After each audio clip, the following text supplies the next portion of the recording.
Hey YouTube, this is Garrett again. I just thought I would make a quick video here. Well, it may not be quick. I might take it in stints. But anyway, I'm replacing the heater core in my 1999 Dodge Dakota Sport. It's the version with the 3.9 liter V6 Magnum. And I have figured out how everything works, but I figured it out a little bit too late because I kind of made a mess of things. And while I had it all apart, I thought I would take a second to go ahead and show you guys what to do and what not to do. The first thing you have to do is you have to take your whole dashboard out, because imagine your dashboard is in place, your HVAC system is all one big box, and what you're supposed to do, your heater core is right there. Now normally I'm going to glue this all back together with Gorilla Glue, but normally you've got, let me see here, this right here, and in the middle, in that hole in the middle, you'll see this guy. I just ordered a new one of these because I cut the old one because I got pissed trying to find it all. But anyway, normally this is pretty sealed, and if you just reach your hand back in there, this door will close and you won't be able to actually reach your heater core. And I have looked, and the reason I made that such a mess is I could not find online anywhere a reasonable a YouTube video showing the actual location and procedure for removing this heater core. The closest I found was a video of a Dodge Durango, but it was done at a garage, and they kind of played it at like 2 times speed, and so you really didn't actually see where anything was located or how to go about doing it. So I'm going to show you the mistakes I made so that maybe you can avoid making those mistakes. Now, once you've got the dash out, I've already done that, so I can't show you how that goes together, but just know that your dash will come out separately. If it wants to resist, look around. There's a wire or something that you have not properly disconnected. There are a lot of wires involved, and what I had to do, I actually had to take the plastic cover of my dash off the actual skeleton of the dash, because with the plastic cover and the heater tubes and vents on, it was too big to fit between the steering wheel and the roof. Now, I've seen where some people have removed the steering wheel. I never thought of that at the time, but that's what I ended up having to do. And one thing that you also do have to purchase, if you do it this way, or even if you don't, if you want to take the steering wheel out separately, the screws that hold this plastic housing around the steering wheel components here are star-shaped screws, and I did have to go out and spend $1 or $2 on a screwdriver, the 82-416 T20. So T20 is what you want to look for, star screw, and that's what removes the screws that hold that plastic housing around this, so that you can get the, because there's a wire that connects the steering wheel to the dash, and you can't actually get to the connectors unless you take that housing off. Now, what you're supposed to do is on the engine compartment side here, there's some screws. I've kind of started to put mine back in. I think there's a total of 5 screws. There's one back in there. There's one over here, but you can't see it really. It's right about right there, because when I started to back the nut off of mine, instead of the nut breaking loose, the screw just pulled through the plastic on the HVAC system, so I'm going to be minus 1 screw there. There's the 2 hoses that go to your heater core. You can see mine's not quite seated all the way forward. I'll show you why that is here in a second. Now, some of the screws that hold your HVAC system in place are paired up with the bracket that hold this in place. Alright, you've got this little circular bracket here. So anyway, dogs, you've got this canister here is held in with this circular bracket with a screw here that you can loosen up that slides into this slot on this mounting bracket, and this mounting bracket has some screws that go through it and go in through the firewall and into your HVAC system.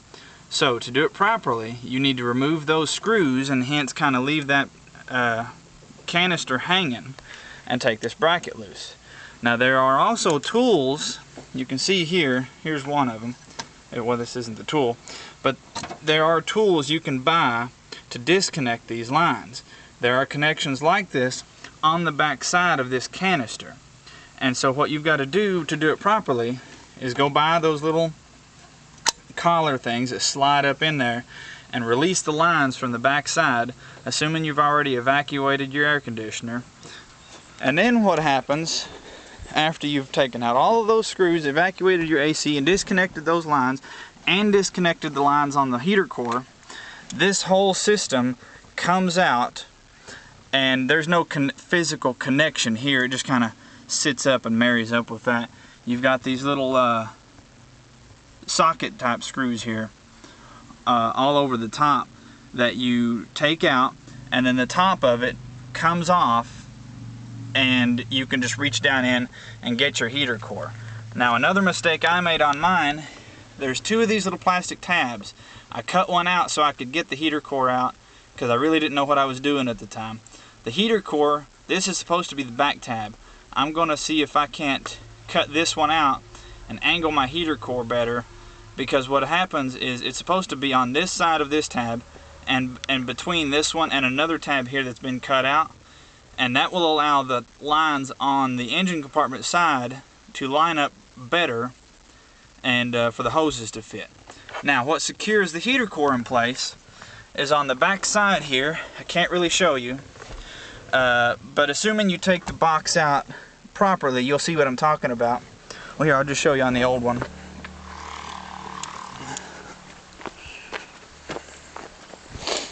Alright, these broke off. There's a little bracket here with a screw that goes in the top and the bottom on the heater box itself. So even if you manage to disconnect the lines and you start doing what I did and cut the front out, you can't just grab the heater core and pull it out, because you've got two pretty stout screws through the bracket here that hold it into the heater box. So you do at least have to pull the box out enough to get to those screws, and they're just this type of screw, they're nothing special, but you got to be able to get to them to take those screws out so that you can pull the heater core back out properly. And then installing the new one is just reverse of taking the old one out. Now, like I said, I've made a lot of mistakes in this because I couldn't find a reliable resource, a YouTube video or anything online that I didn't have to pay for, showing me how to do this. Like I said, there was one YouTube video that was fast forwarded and didn't really give you any close-up shots of anything. Yeah, this is a 1999 Dodge Dakota. I'm going to try and angle that heater core properly and get it bolted back into place here in a little bit. And if I can get at least my HVAC system back together before I go to bed tonight, I'll go ahead and show you guys what it looks like originally. Oh, and now here is, I'm not sure what this is called. I think it's the blend door. It basically opens and closes the compartment where your heater core sits at. If you decide to try and do what I did and start cutting into here, do not cut this door. It took me about 2 days to finally find one website that had one of these in stock, and it still cost me 40 bucks because I cut this in the process of opening up, cutting this part open. It's not such a big deal that I cut this portion of it open to get to it, because I can just glue this back together with Gorilla Glue and it'll be just fine, because it's pretty thick plastic. But you don't have to cut this to take it out. If you want to do it this way, because you don't have the tools to disconnect your AC lines, or you just don't feel like spending hours and hours trying to get everything out of here, on this door, this pokes out the top normally. The spring is usually down in here. I took it off because I was figuring out how it all went together. All you got to do is pull up on this guy, and this is normally attached to your air door actuator arm here, and all you've got to do is disconnect the little thing that sits on top of it here, and this guy just pops up out of here. There's nothing physically holding it in place. You might have to push this way a little bit because you see there's a catch there, but it just sticks down in that hole there. So you don't have to go cutting this to get it out.